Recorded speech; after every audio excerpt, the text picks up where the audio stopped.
Sí, bueno.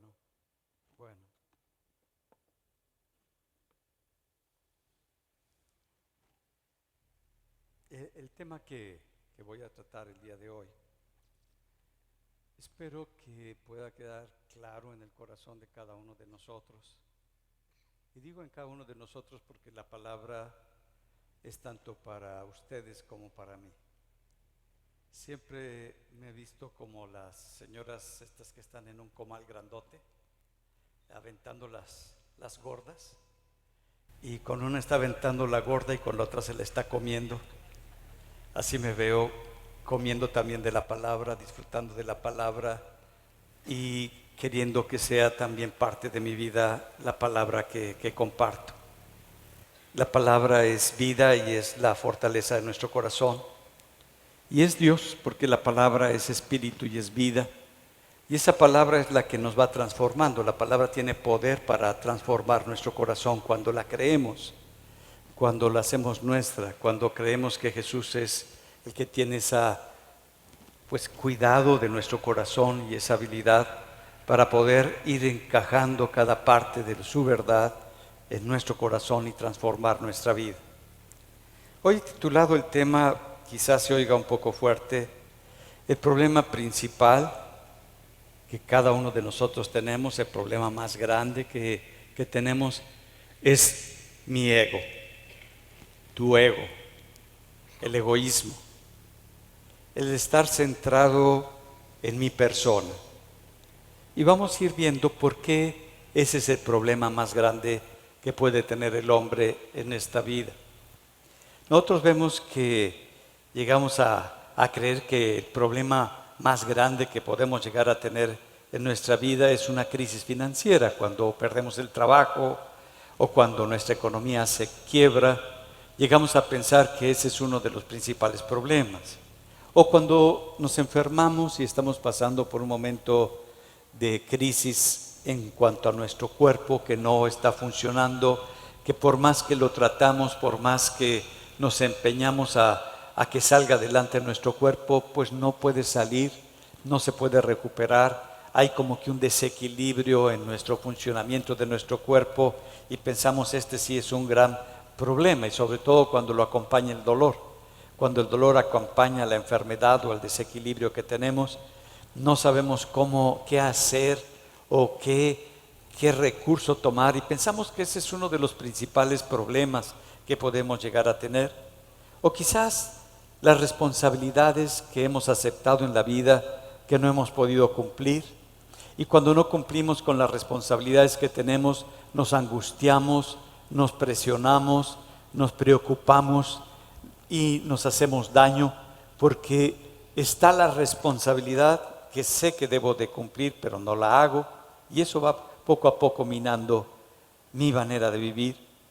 Y también si hacemos un poquito de conciencia, el principal problema soy yo. Mira, para que lo entiendas un poquito, el problema principal con la persona con la que más convives es contigo. La persona con la que más platicas en tu mente es contigo. A la que más escuchas todo el día es a tu persona. A la que más atiendes todo el día es a tu persona. Todo el día nos estamos hablando, todo el día estamos generando y platicando con nosotros, sí lo voy a hacer, no lo voy a hacer, esto está bien, esto está mal, y empezamos nosotros a hablarnos a nosotros mismos. Pero ¿has considerado que no siempre te dices la verdad?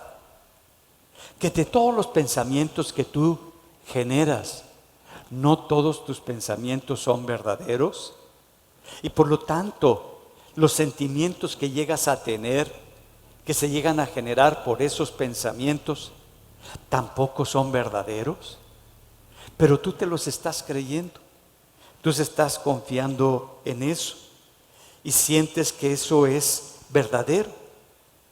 Y eso es lo que necesitamos tener cuidado.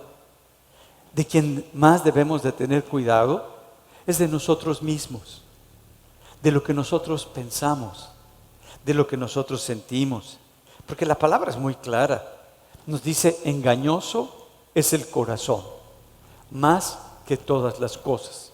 Nos está diciendo que nosotros, dentro de nosotros, se generan mentiras, engaños, que no son y no van de acuerdo con el medio que nos rodea o con la verdad que viene de parte de Dios. Y llegamos a conclusiones de que porque yo lo estoy sintiendo o porque yo lo estoy pensando, eso debe de ser verdadero, cuando no lo es así, cuando no tiene esa solidez.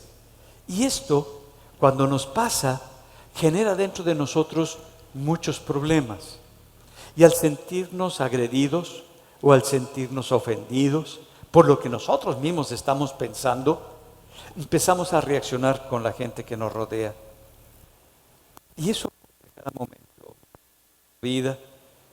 Sabemos que algo no está bien. Vemos que por más que nos esforzamos para hacer cambios en nuestra persona y por más que queremos ser diferentes, no lo logramos. Por más que queremos actuar de una manera diferente para con la gente, no lo hacemos. Y lo único que genera en nosotros es un sentimiento de malestar. Nos sentimos mal, desanimados, un poquito frustrados, porque quisimos lograr grandes cambios en nuestra vida, pero no ocurrieron. El problema que nos está destruyendo, la Biblia le llama pecado. Y parecería que nosotros entendemos bien el significado del pecado, pero cuando vemos nuestra vida y cuando vemos nuestras acciones, como que no parece que entendemos claro lo que la palabra de Dios nos quiere decir con lo que significa el pecado. Y vamos a tomarlo desde el principio.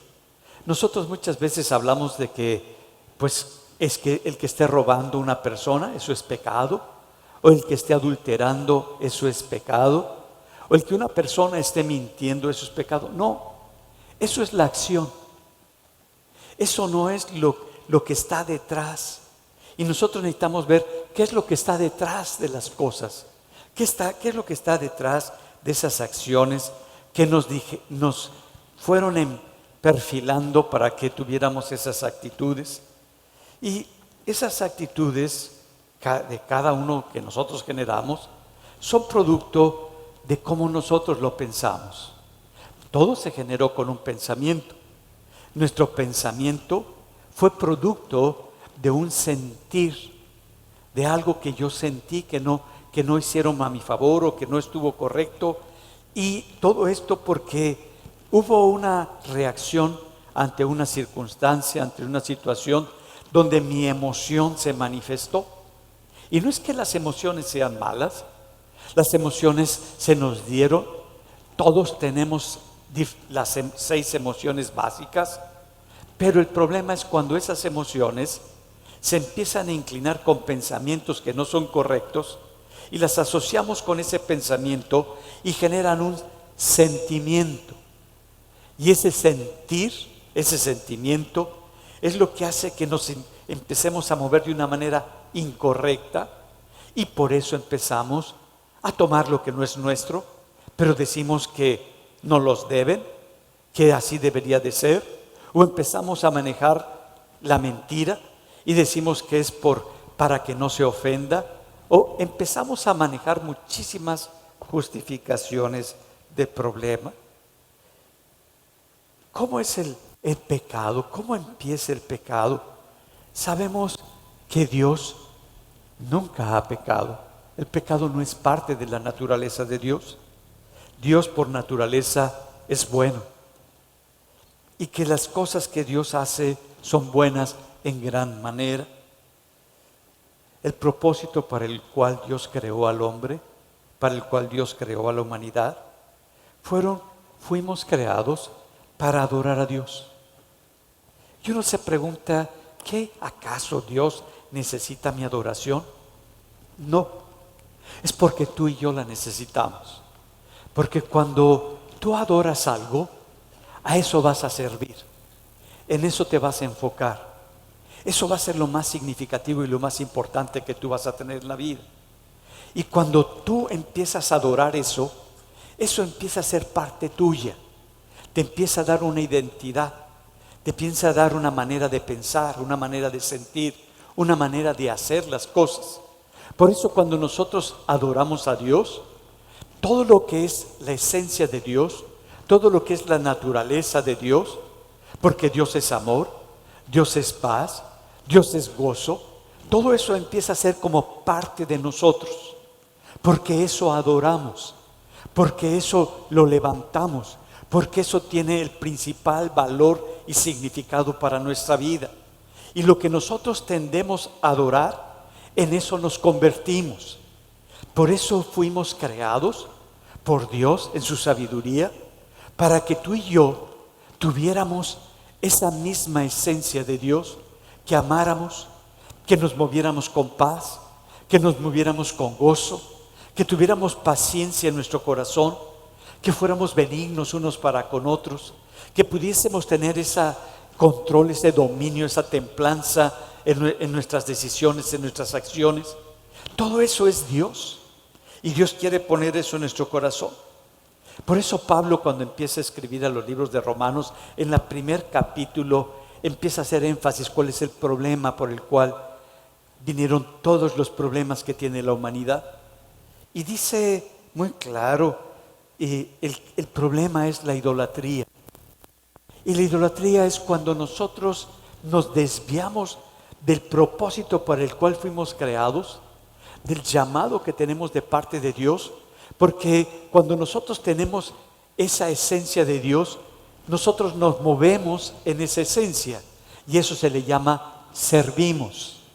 No el servir por servir, sino el servir como un reflejo de lo que Dios ha puesto y ha colocado en nuestro corazón, porque eso adoramos con todo nuestro ser. Y dice muy claro, Pablo dice, y cambiaron la gloria del Dios incorruptible, la cambiamos, y adoraron y sirvieron a la criatura en lugar del Creador. Romanos 1:21. Entonces el problema principal, está diciendo, es que quitamos nuestro corazón, quitamos todo nuestro ser de quien nos creó, de quien nos dio la vida, para ponerlo en nosotros como criaturas. Ahora lo más importante soy yo, lo más importante es el cómo yo me siento, lo más importante es lo que yo quiero, lo que yo deseo. Esa es la criatura, y dice, eso es idolatría. No fuimos creados para eso. Eso nos va corrompiendo. Y adoraron y sirvieron a la criatura en lugar del Creador. En lugar de vivir para nuestro Dios, comenzamos a vivir para nosotros mismos, para nuestro trabajo, es muy importante, para los bienes materiales que podemos obtener, y se invirtió completamente el propósito original. Y ahora lo más significativo es lo que yo hago, lo que yo desarrollo. Y yo me proyecto por lo que yo hago, en lo que yo me muevo. Y si está desviado lo que es la adoración para lo cual fui creado, que es para Dios, y empiezo a yo ser el más importante, el más significativo, todo esto me va a ir desviando y separando de Dios. Y en lugar de ser vicerregentes con Dios, porque así nos colocó en su creación, para gobernar a todas las cosas creadas por Dios y dominar sobre todas las cosas, empezamos a entrar en una decadencia. Y esa decadencia ha continuado y nos hemos venido enfermando como sociedad, como familias, y ha ocurrido un desequilibrio, un desastre en nuestros hogares, en nuestros trabajos, en nuestra sociedad en la cual estamos inmersos cada uno de nosotros. Y terminamos muriendo espiritualmente. Vivimos para nuestra propia gloria y trabajamos para el polvo, y nos convertimos en polvo, y te esfuerzas por hacer un renombre para que seas reconocido, y toda tu vida has trabajado con esa finalidad. Pero cuando nosotros nos morimos, a los pocos años ya nadie se acuerda de ti. Ya nadie se acuerda de lo que tú hiciste, o de cómo tú viviste, o lo que tú lograste. Ya dice, pues, ¿quién sabe quién será? ¿Quién sabe qué es lo que hizo? Me parece que fue importante. El problema es que caminamos en un terreno peligroso, en donde no podemos reconocer a nuestro pecado. Y el pecado siempre produce un desequilibrio en nuestra alma, dolor. No sabemos por qué, pero nos sentimos mal. Y nos sentimos que no encajamos y las cosas no encajan. Que trabajamos en esto, hacemos aquello, logramos esto y logramos lo otro y nunca es suficiente. Que todo lo que hacemos como que le falta algo. Y lo que pasa es que dejamos al Dios increado para empezar a adorar a su creación, a mi persona. Y hago de mi persona un ídolo y empiezo a yo tener el primer lugar en todas las decisiones que voy a tomar. Mi punto de referencia soy yo, lo que yo pienso, lo que yo siento, lo que yo percibo, como si eso fuera cierto, como si todo lo que yo pienso y yo siento fuera una realidad. Y no es así. Dice en Romanos 1:21, es cierto, ellos conocieron a Dios, pero no quisieron adorarlo como Dios, ni darle gracias. En cambio, comenzaron a inventar ideas necias sobre Dios. Como resultado, la mente les quedó en oscuridad y confusión. Está diciendo que sí conocieron a Dios, que la humanidad, algo pasa dentro de nosotros, que todos llegamos a conocer a Dios y todos llegamos a saber de Dios. Pero el problema no es que no conozcamos de Dios o no sepamos de Dios, sino que Dios no tiene el primer lugar en nuestra vida, en nuestro corazón. No le adoramos como a Dios, ni siquiera reconocimos lo que Dios nos ha dado. No somos agradecidos para con Dios.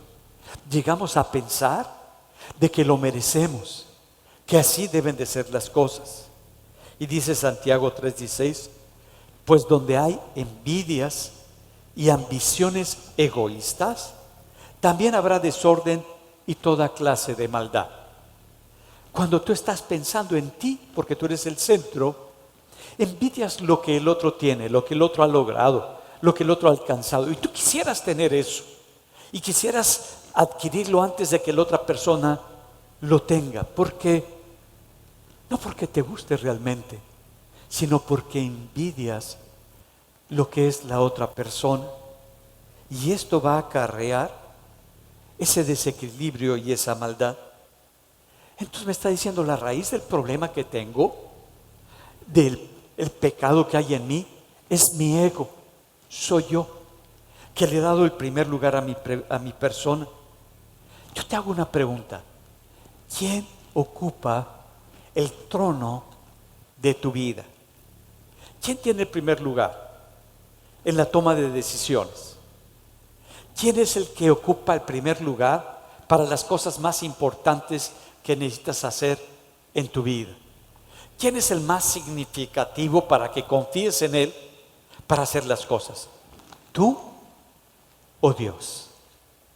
Si eres tú, por tu experiencia, por tu conocimiento, por tu sentir, por los pensamientos que nos generamos, y no consulto a Dios, no creo en lo que Dios puede hacer, pues yo soy mi ídolo, yo soy el en quien yo estoy confiando, y ese es el que ocupa el trono de mi vida. Si tú lo ocupas, pues entonces eres Dios para ti mismo, y es a quien escuchas, a un ser creado, no a un Dios increado. Y escuchas. Y Dios no hizo y no te creó para que vivas la vida centrado en ti, centrado en lo que tú logras, en lo que tú haces. No fue así. Por eso, si tomamos otra vez Romanos 1:21 y el verso 25, lo primero que ocurrió cuando el hombre desvió por completo su corazón de Dios, dice, fue engaño. Se hicieron vanos sus razonamientos y su necio corazón fue entenebrecido. Ya la manera de razonar, y le damos mucha importancia a nuestra capacidad para razonar las circunstancias, las adversidades, los problemas. Como que yo lo pienso, yo lo analizo y mi razonamiento es el mejor, es el exacto. Dice, pero está sostenido sobre la vanidad, no sobre Dios, no como pilar el Padre, sino lo que yo puedo lograr, lo que yo puedo alcanzar. Y luego dice que el segundo problema, el primero fue el engaño. El engaño empieza a entrar en nuestra manera de razonar, de analizar, de concretizar las cosas. Y nuestro corazón, en lugar de estar abierto para escuchar la voz, cae en necedad, en repetir las mismas conductas, las mismas maneras de pensar. Y luego el segundo problema habla la esclavitud. Y adoraron y sirvieron a las cosas creadas. Ahora, yo creo que yo merezco esto, yo creo que estoy bien, entonces estoy adorando a mi persona, que soy una creación de parte de Dios, y a quien estoy dedicándole la vida y el tiempo es a mí, no a Dios. Y nos convertimos en lo que terminamos adorando. Hacemos alianzas en nuestra imaginación y todo lo que llegamos a pensar terminamos haciéndolos. Y nos apoyamos o en Dios o en el éxito. Cuando tú estás exitoso, ¿te sientes seguro? O cuando tú estás con Dios caminando. ¿Qué es lo que determina esa sensación de que está todo bien en tu vida? ¿Confías en el romance o en Dios? Cuando estás estableciendo una relación con una persona y estás enamorado de esa persona, ¿confías en lo que estás sintiendo? ¿Confías en la emoción que estás percibiendo? ¿O confías en Dios, que es fiel para poner la persona correcta en tu vida? Y nos vamos analizando. ¿Confiamos en la familia? ¿Lo más importante para nosotros es la familia? ¿O es nuestro Dios quien nos dio la familia? ¿Confiamos que la familia es el apoyo que nosotros tenemos y que en una circunstancia difícil la familia va a empujar para que yo salga? ¿O confío en mi Dios? ¿Confío en el estatus y la popularidad que puedo alcanzar con la gente que me conoce y la que no me conoce? ¿O confío en mi Dios, que lo que Dios hace en mi vida es más que suficiente y que no necesito esa popularidad o ese reconocimiento de la gente? ¿Confío en la belleza o en mi Dios? Cuando confío en la belleza, parezco lámpara china. Me pongo, me pinto, me arreglo, me hago, porque creo que la belleza me da cierta imagen, cierta seguridad, cierta popularidad o cierta presentación. ¿O confío en Dios? Qué claro nos pone Dios cuando estamos viéndonos nosotros en ese espejo. ¿Confías en cualquier otra cosa que no es Dios para sentirte personalmente valioso, significativo, seguro? Culturalmente no nos apoyamos en Dios. Culturalmente hemos sido enseñados para confiar en el mercado libre. Si tengo una tienda, si tengo una empresa, confío en la empresa, confío en mi negocio, confío en lo que estoy desarrollando. O confío en Dios completamente y descanso en Él completamente. Confío en el Estado cuando tengo problemas en mi matrimonio y entonces ya recurro a las leyes y a las reglas que establece el Estado para resolver mi problema, para resolver la conflictiva matrimonial que tengo. O confío en mi Dios, que Él es suficiente para que pueda yo arreglar mi corazón y arreglar mi vida. ¿En qué estoy confiando?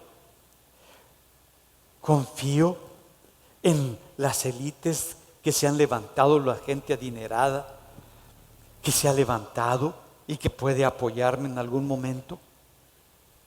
Confío en la ciencia y en la tecnología, de tal manera que ahora, para poder tomar una decisión, le pregunto al internet.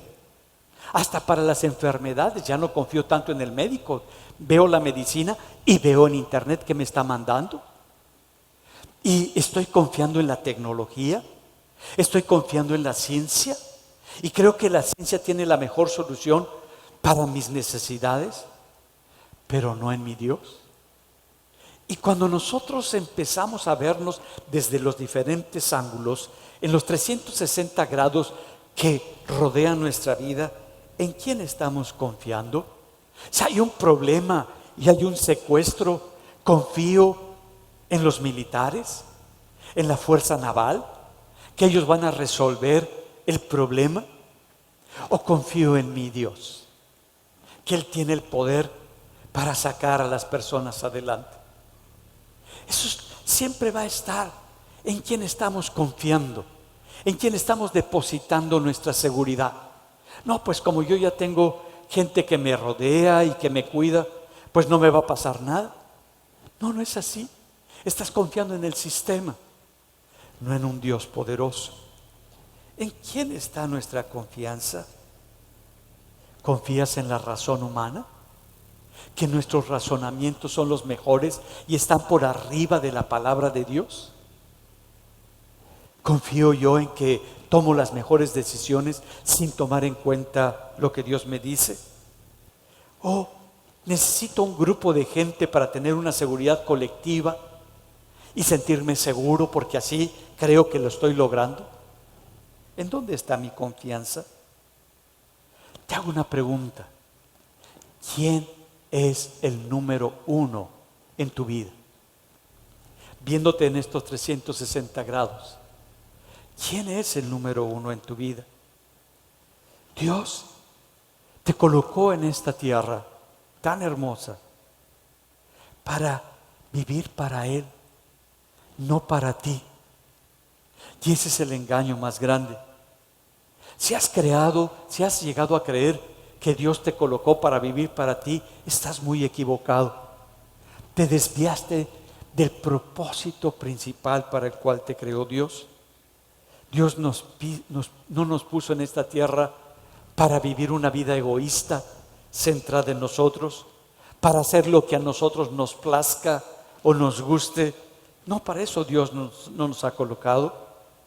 Dios te ha colocado aquí en esta tierra para que lo conozcas a Él, para que tú y yo tengamos una relación con Él. La vida con Dios es una vida relacional. No es otra cosa más que cómo nos llevamos con Dios. ¿Estamos escuchando lo que Dios nos dice? ¿Estamos poniendo atención a lo que Dios nos está hablando a nuestro corazón? Porque se trata de una relación. Cuando el centro de tu vida es un ídolo, donde vives para ti, donde luchas para ti, donde estás centrado en ti, ahí se va a generar todo tipo de pecado y se va a manifestar. Has caído en la trampa de esta cultura, donde la cultura te dice: vive, disfruta, la vida es azúcar, como decía nuestra cubana. La vida es azúcar. Pues no es azúcar, eso es diabetes. Necesitamos nosotros ubicarnos perfectamente en lo que Dios quiere poner. Vamos a ver qué es lo que pasó en la primera generación, que Dios, después de Adán y Eva, cuando Dios habla con Adán y Eva y ellos deciden separarse de Dios porque no creen en el amor de Dios y su corazón se separa de esa adoración para con Dios y ahora se empiezan a centrar en ellos. Dios les da Dios en su amor, infinita misericordia, los viste con pieles, porque ellos se vistieron con las plantas que había ahí, se tejieron los vestidos, porque vieron su vergüenza, porque se vieron lo que habían hecho, pero no tuvieron el valor ni la fe para regresar con Dios. Y cuando el hombre está en esa condición, Dios les dice, y le dice muy claro: yo voy a levantar a uno que va a ser producto de la mujer, que va a romper toda la obra que hizo esa serpiente en ustedes, y que los va a volver otra vez para que vuelva su corazón a mí. ¡Qué amor de Dios! De estarles diciendo, después de que no quieren regresar con Dios, le está diciendo: yo profetizo y declaro que va a ser levantado un hombre que va a romper a toda la estructura, a la cabeza, el poderío que va a adquirir esta serpiente, que en ese tiempo se llamaba serpiente, que después es Satanás. Yo voy a romper todo su poderío y lo voy a quitar de ese lugar. Y va a quien yo voy a levantar, que van a ser de la mujer, va a permitir que ustedes regresen su corazón a mí otra vez. Qué bendición de parte de Dios. Ellos lo sabían, Adán y Eva lo sabían, y se lo platicaban a sus hijos. Y a sus hijos le dijeron: Dios nos prometió y Dios nos habló que iba a nacer de nosotros alguien, un hijo, que iba a hacer que nosotros nos volviéramos a Dios. Eso lo tenía muy claro. Y la Biblia nos habla de dos hermanos. Uno nos habla que cometió el pecado de matar a su hermano. Pero nos hace la Biblia un relato donde nos describe muy bien a los dos hermanos, que yo quisiera que nos viéramos en este espejo de los dos hermanos. Los dos hermanos eran buenos. No nos habla la Biblia de que había maldad en ellos y no, los dos hermanos eran buenos. Los dos buscaban a Dios. Los dos le ofrecían a Dios una ofrenda que traían producto de lo que a ellos se dedicaba. Por lo tanto, los dos creían en Dios. Los dos adoraban a Dios. Podemos decir que los dos buscaban a Dios, porque los dos presentaron su ofrenda a Dios. Pero Dios lo ve diferente. Nosotros podemos hacer eso, podemos hacer ofrendas, podemos dar diezmos, podemos hacer todo eso, y parece que lo que hacemos está bien, que la manera en cómo nos estamos moviendo y la manera como estamos viviendo parecería que todo está bien, pero Dios lo ve diferente. Dios lo ve desde otra perspectiva. Dios empieza como que a revelarnos la vida de Caín y le dice, en lo que relata la Biblia, dice: el pecado te acecha. ¿Por qué le dice Dios a Caín que el pecado le acecha si Caín le está ofreciendo una ofrenda a Dios? Si Caín estaba buscando a Dios, ¿por qué está Dios queriéndole decir a este hombre, a Caín, que ahí está el pecado? Y le dice: el pecado está tocando a la puerta. ¿Por qué le está diciendo ese? No le está diciendo el pecado está rompiendo un mandamiento. No. Le dice: el pecado está fuera de ti. Todavía no mataba a su hermano. El pecado está llamando a la puerta.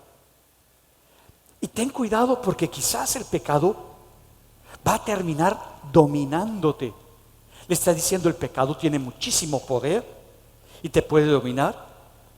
Y lo va a hacer como lo hacen esos animales, como esos osos gigantes, que vas a pelear tú con un oso sin ningún arma, pues te va a desgarrar y te va a destruir. Le está diciendo: así es el pecado. Mira, es como cuando la gente tiene problemas con la pornografía. Y ahora, como las computadoras, es muy fácil meterse en la pornografía. Para que se me entienda, y el hombre o la mujer, quien sea, pongan el ejemplo que quieran, si no pornografía, cualquier otra cosa. empieza poco a poquito y dice, no, pues yo soy cristiano, soy un hombre de fe, creo que puedo soportar eso, creo que puedo bajar y es como cuando te metes a un pozo, y es un pozo profundo donde está abajo la imposibilidad de mantenerte con vida, porque está fangoso y está profundo, pero te amarran con una cuerda y te la amarras a la cintura, y son 3 hombres. El primero empieza a bajar, bájenle, y baja un 10%, sí, estoy fuerte. Luego baja un 20%, sigo fuerte, pero la cuerda ya le está aprestando, y ya va en el 30% bajando, y cuando ya no aguanta le hace clic al mouse y ¡fua!, se va para abajo y se hunde en la pornografía. El segundo dice, no, no era un hombre tan lleno de fe, yo creo que yo sí puedo. Y entonces va metiendo, va hundiéndose, ya va 30, dice, no, estoy mejor que el otro, yo no me voy a embarrar, y sigue bajando y sigue hurgando, y ya va en el 60%, y de repente ya no aguanta el apretón, clic al mouse y ¡fua!, se va otra vez a meterse con la pornografía. Pero el tercero dice, no me va a pasar eso. Eso le pasó a ellos, pero a mí no creo que me llegue a pasar. Y empieza a meterse y meterse, llega al 60, al 70, y empieza a llorar, empieza a ver a su familia, empieza a ver a su esposa, empieza a ver a sus hijos, empieza a ver todo lo que le rodea, y sigue bajando, y hace el 100%, ya no aguanta, y aunque lloraba y gritaba y todo, cayó y se hundió. ¿Qué es lo que quiero decirles? El pecado es muy poderoso, es más fuerte de lo que tú puedes controlar, de lo que tú puedes manejar. No tenemos la fuerza para vencerlo, y es lo que Dios le está diciendo a Caín. Está tocando a la puerta, te está acechando por diferentes lugares. Ten mucho cuidado. Hay una amenaza ahí muy grande. Aparentemente, exteriormente, los 2 hermanos eran iguales, pero no interiormente. Algo estaba mal en Caín. El pecado no es solo escoger lo malo. El pecado es poder, como acabamos de ver, porque llega a crear una fuerza en tu interior, en tu vida, y cuando te agarra, te envenena, te amarga, te empieza a gobernar, y después se manifiesta en tu conducta para con todos los que te rodean. Y como es destructivo el pecado, tu conducta se vuelve destructiva y siempre te coloca en una desventaja. Es importante conocer cuál es el pecado, porque nos destruye.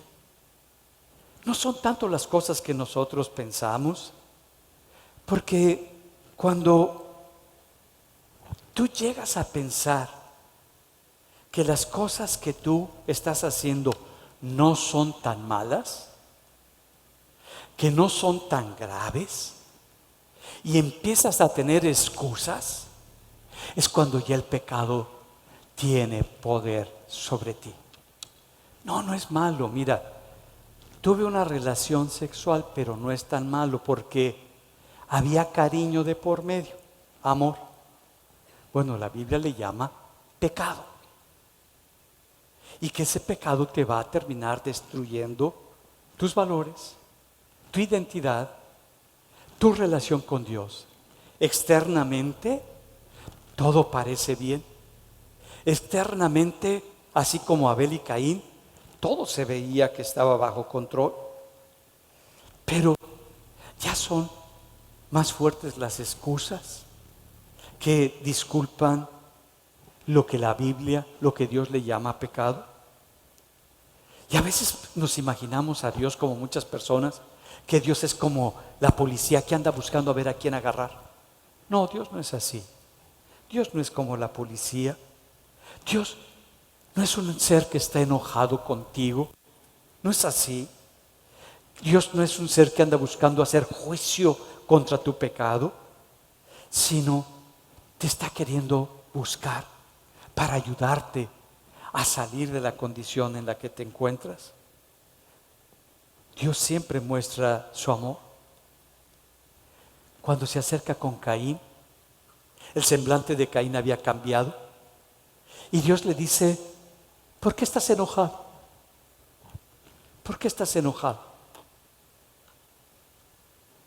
Qué bien lo conocía Dios a Caín. Dile al que está a tu lado: ¿por qué estás enojado? Porque a veces estamos, ¿sí se han fijado que traemos el ceño fruncido? Pues, ¿por qué estás enojado? ¿Qué es lo que hizo que te enojaras? Y Dios le hace esa pregunta: ¿por qué estás caminando cabizbajo?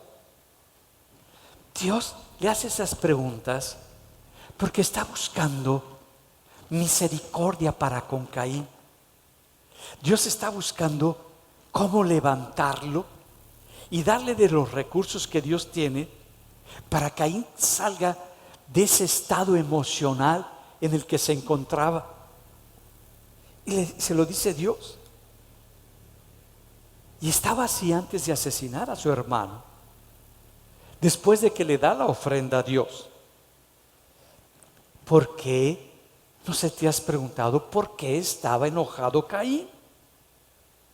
Dice que porque Dios se agradó de la ofrenda de Abel. Se agradó con Abel, Dios. Y se agradó con su ofrenda. Pues, ¿qué era lo malo que tenía la ofrenda de Caín? Que no le agradó a Dios. Pues los dos estaban, a lo que nosotros vemos, buscando cómo agradar a Dios. Pero Dios se agrada más de la ofrenda de Abel. Y cuando Dios se acerca a Caín, es para aconsejarlo. Dios quería que Caín entendiera algo que no había logrado entender. Quería que viera que no era tanto el problema de la ofrenda lo que agradaba a Dios, sino que lo más importante era su relación que se establecía con Dios. Por eso le dice: mira, Caín, tú lo puedes dominar ahorita, tú lo puedes controlar, todavía no pasan las cosas, pero ¿cuál es el problema de tu enojo? Pues vamos a ver qué sucede. ¿Cómo es posible? Cuando Dios te mira antes de pecar, te dice: ¿por qué has permitido que esta emoción tome el primer lugar en tu corazón? No los dice. ¿Por qué te estás sintiendo así? ¿Por qué está saliendo este sentir? ¿Por qué estás cabizbajo? ¿O por qué estás enojado? ¿O por qué estás molesto? ¿O por qué estás amargado? ¿Por qué te está pasando esto? ¿Por qué te estás enojando con la vida? Y Dios se acerca en ese amor.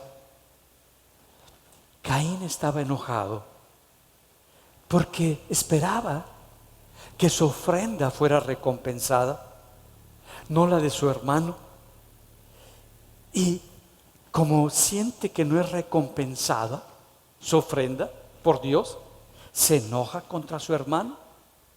Ahora, si nos fijamos nosotros el significado del nombre, lo que significa el nombre de Caín y lo que significa el nombre de Abel, porque en el principio se le ponía un nombre al hijo de acuerdo a su personalidad. Y el nombre de Caín significa productivo, exitoso. En cambio, el nombre de Abel significa indigno, sin valor, insignificante. Dos nombres diferentes. Caín era el exitoso, el triunfador, el número uno de su casa, el próspero, el que los papás le aplaudían, el que reconocían que era extraordinario. Abel, el que estaba detrás, el que no se veía, el lento. Y cada uno se acercaba de acuerdo a su personalidad. Caín se molestó y se enojó porque el lento, el indigno, el don nadie fue recompensado. Y Caín, el exitoso, el próspero, el gran desarrollador, el gran creador, no recibe ese reconocimiento de Dios. Esperaba él el favor de Dios y no que su hermano lo recibiera. Ese enojo que vemos en Caín está hablando de la identidad que tenía Caín. Su identidad estaba sostenida en su relación que tenía con su hermano Abel. Y es lo que pasa. Nuestra identidad se basa en lo que nos estamos comparando con otra persona. ¿Quién es la persona con la que compites en tu mente? ¿Quién es la persona con la que te igualas en tu mente y con la que quieres estar por arriba de esa persona? ¿Quién es lo que te molesta cuando otra persona adquiere, alcanza algo? Y muchas veces pasa eso. Caín era el grande, era el mayor, era el mejor. El poder del pecado no descansa en que tú suprimas el mal o la violencia, sino que está sostenido en una falsa identidad. No en quien tú eres en Dios, en Cristo, sino en quien tú eres por lo que haces, por tus esfuerzos, por las cosas que tú desarrollas. El pecado es construir una identidad fuera de Dios. Lo que me hace mejor, lo que me hace más valioso, lo que me hace más grande. Y debido a eso es que me siento exitoso y siento que tengo un nombre y siento que valgo. No soy como Abel, un don nadie, un insignificativo. Por lo tanto, dependo de los valores de la cultura. Eso es lo que me da ese valor. La religión produce este tipo de hombre, este tipo de mujeres, enojados, desanimados, con una tendencia al pecado. La esencia del pecado es pensar que hay otras cosas más grandes aparte de Dios que me pueden recompensar y decir es que yo soy alguien, yo hice esto, yo merezco, y si no me das lo que yo espero, me voy a enojar, me voy a molestar. Pero si nos vemos desde la perspectiva del corazón de Abel, Abel no pedía nada a cambio. Sabía que su identidad no venía de las cosas que él hacía, por lo tanto no reclamaba nada. Dios se agradaba de él. Cuando nosotros centramos la vida en nosotros, lo que crece es nuestro ego y le estamos dando una apertura y empieza a tocar el pecado en nuestro corazón. Y Dios quiere trabajar, Dios quiere apoyarte con eso que ha tomado el primer lugar, tu ego, ese ídolo que hemos levantado de nosotros. Dios lo que quiere es que vivas en la gracia, en lo que Él ya hizo en la cruz por medio de Jesús por ti, no en lo que tú puedes hacer por Él, sino en lo que Él ya hizo por ti, en lo que Él logró por ti, para quitarte ese enojo de la vida, para quitarte ese coraje que tienes para con todo lo que te rodea. Cuando estaban en el campo, Caín le habló a su hermano y lo llevó para matarlo. ¿Cómo podemos escapar del pecado? La gente nos puede decir que no hagamos lo malo, Y que decimos, no, no hago lo malo. Yo ayudo a los pobres, yo estudio la Biblia. Pero Caín hacía todo eso. No tuvo falta en eso. Abel hizo un sacrificio aceptable a Dios, pero el sacrificio que hizo Caín no fue aceptable a Dios. Miren lo que dice Hebreos 11:4. Fue por la fe que Abel presentó a Dios una ofrenda más aceptable que la que presentó Caín. Fue por la fe en Dios. Esa fe que presentó, que creía en Dios. Y esa fe es lo que movió. ¿Qué Caín no tenía esa fe? Mira, Caín creía en Dios, pero se trata de una fe general. Cuando toda la gente dice, no, sí, yo creo en Dios, también creo en la ciencia, creo en todas las cosas, pero ese creo en Dios no es una fe centrada en Dios, sino es una fe general. Cuando yo creo a Dios, creo en su gracia, creo en su amor, creo en la fe del Evangelio de Dios, creo en la obra de Jesucristo que Dios hizo en la cruz, y eso lo creo. Por eso se ofreció una ofrenda. Abel ofrece una ofrenda en fe, creyendo que Dios era poderoso para levantar a una persona, como lo habían dicho sus padres, que Dios iba a levantar a un redentor, que iba a salvar y que iba a regresar el corazón. Esa fe de creer en esa palabra que sus padres le habían dado a sus hijos, estaba creyendo Abel. Y estaba creyendo en esa promesa de Dios, en esa gracia redentora de Dios. Esa era la fe con la que se acercaba a darle una ofrenda a Dios en la obra que Dios haría, y que confiaba en esa obra. Y por eso Dios lo toma. La ofrenda de Caín era para salvarse a sí mismo, para darle algo a Dios y que Dios le diera algo a cambio, que le ofreciera algo a Dios y que Dios le retribuyera. Es como cuando damos el diezmo y espero que Dios me dé algo a cambio por lo que yo le estoy dando. Pues es una fe que busco la retribución y estoy confiado en mis buenas obras, en mi buena conducta, en lo que hago por la gente, en lo que trabajo para la gente, y no en la obra que Dios hizo por mí y por toda la gente. Y por eso dice, la sangre de Abel, tu hermano, clama por justicia. Y es lo que Dios le está diciendo a Caín.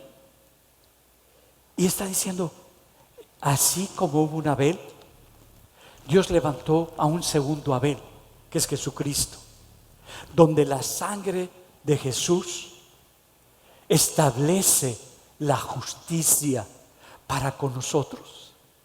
A través de lo que Jesús hizo en la cruz, tú y yo somos justificados delante de Dios, no porque hagamos algo, sino porque Cristo lo hizo en la cruz. Y por esa obra redentora, yo tengo otra vez esa posibilidad de regresar para escuchar la voz de Dios, para caminar con Dios. Mi confianza no está en lo que yo hago. Mi confianza y mi seguridad está en lo que Dios ya hizo por mí en la cruz. Y esa es mi seguridad. El verdadero Abel es el que murió en la cruz, el que derramó su sangre para limpiar todos nuestros pecados. Eso es lo que hizo. Jesús es el verdadero Abel. Jesús habla del verdadero sacrificio que fue aceptado por Dios. ¿Quién mató al verdadero Abel? No sé si te lo has preguntado. ¿Las prostitutas? ¿Los pobres? ¿Los recaudadores de impuestos? ¿Los marginados? No, ellos no crucificaron. ¿Quién mató a Jesús? Los Caínes, la gente buena, los fariseos, los religiosos, las gentes que estaban bajo autoridad, que era gente religiosa, los líderes, los que confiaban en sus obras. Esos son los Caínes que confían en ellos mismos y no en Dios.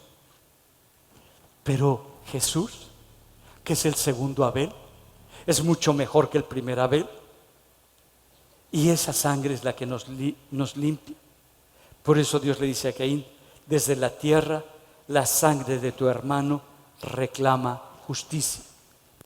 Desde la tierra la sangre de Cristo estableció la justicia para todos los que creemos en Cristo, en Dios, en su obra, no en nosotros. Jesús murió para perdonar no unos de tus pecados, sino todos tus pecados. Esa es la gracia de Dios que te limpia.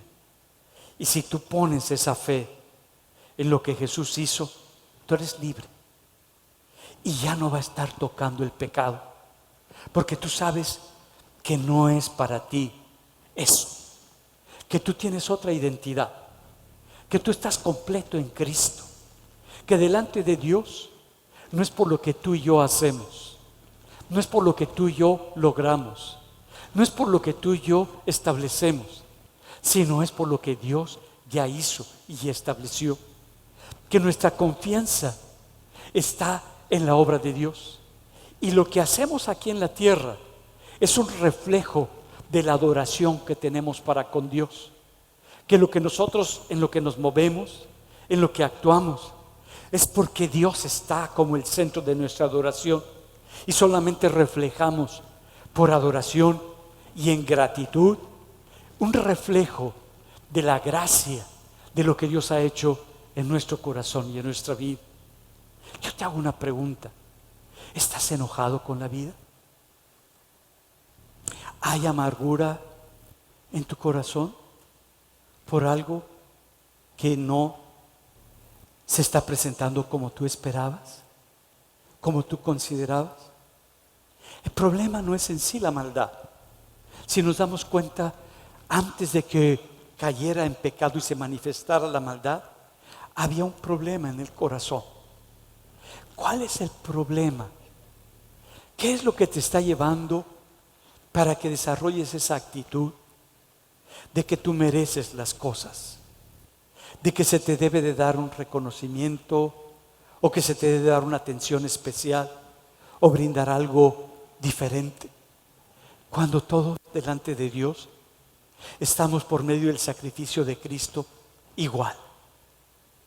Lo único que hacemos es expresar a través de la vida que llevamos la obra de Jesús en nuestro corazón.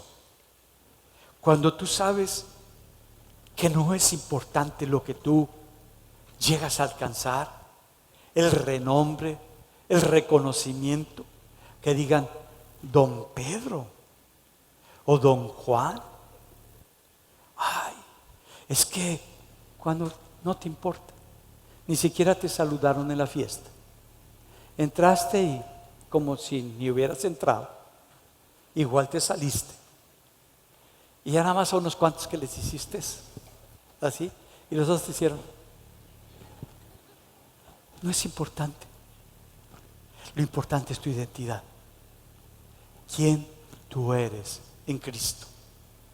Y que empieces a quitar y dejar de pensar y dejar de creer, que lo que tú piensas, que todo lo que tú piensas es verdad.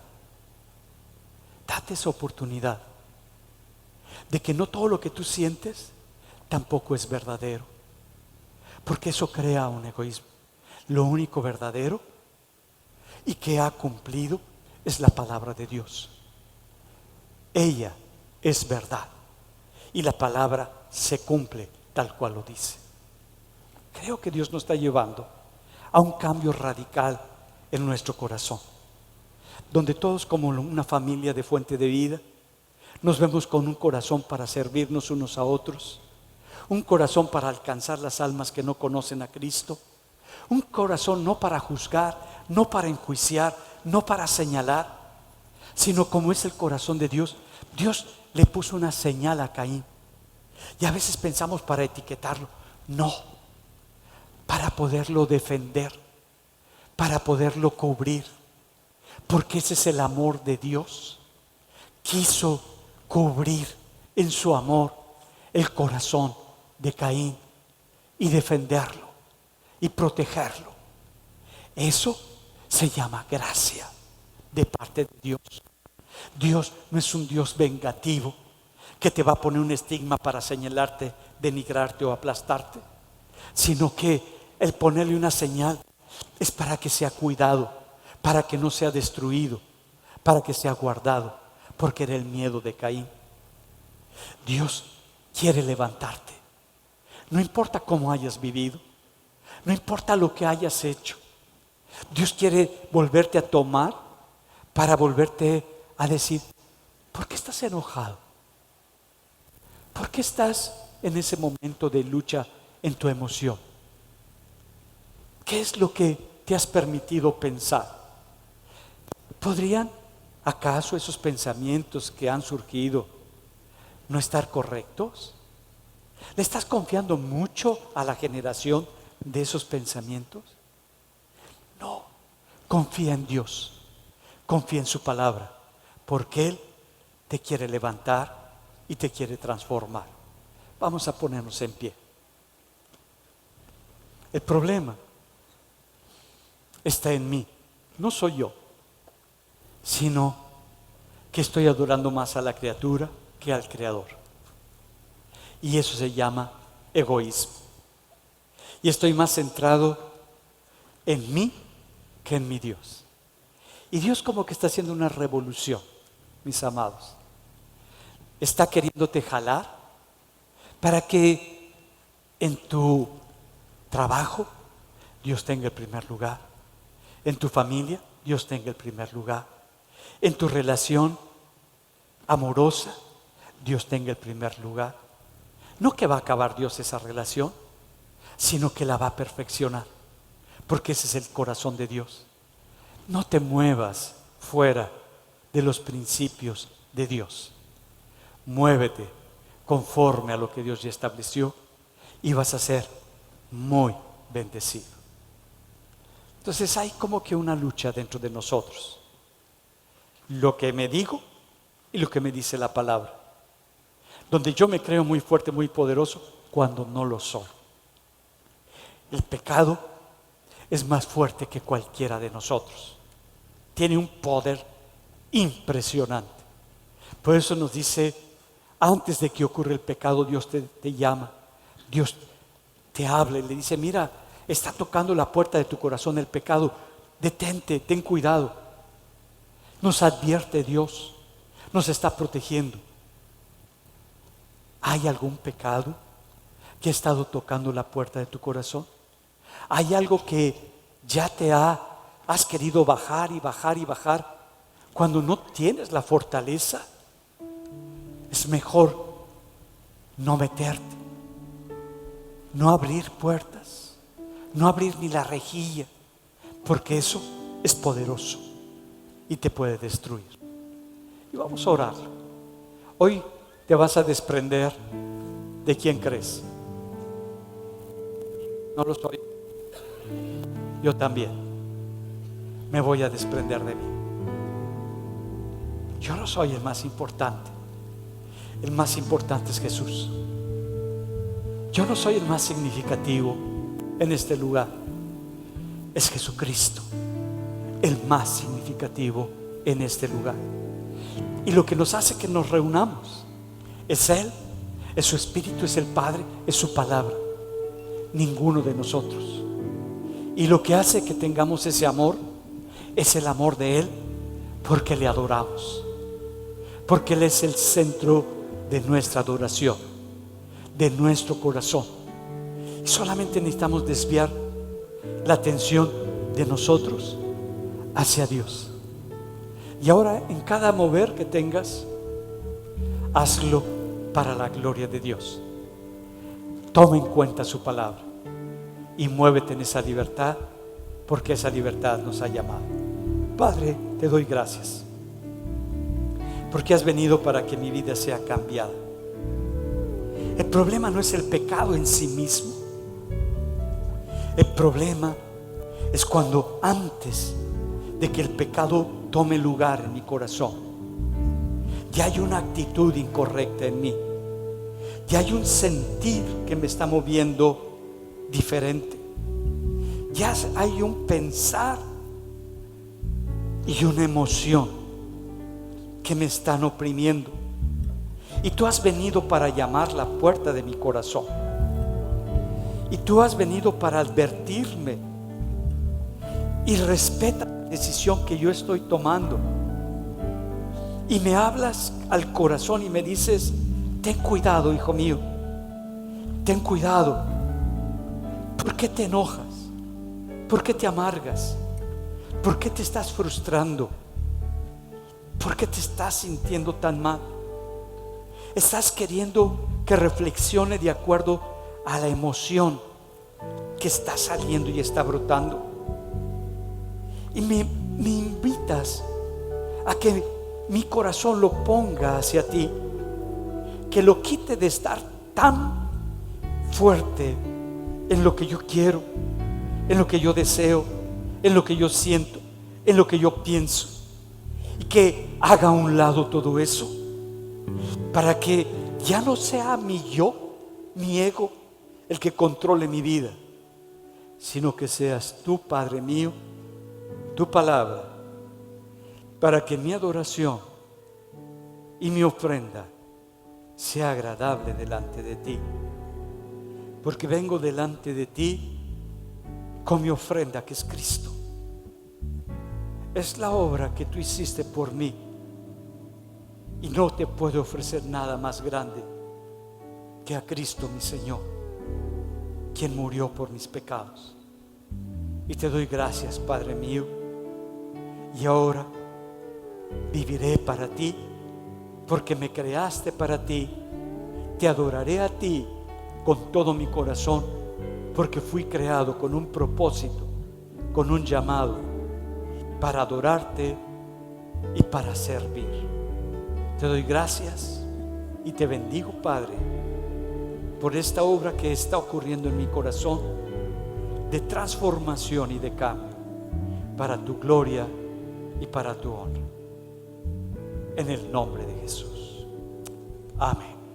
Amén. Gloria a Dios. Gloria a Dios.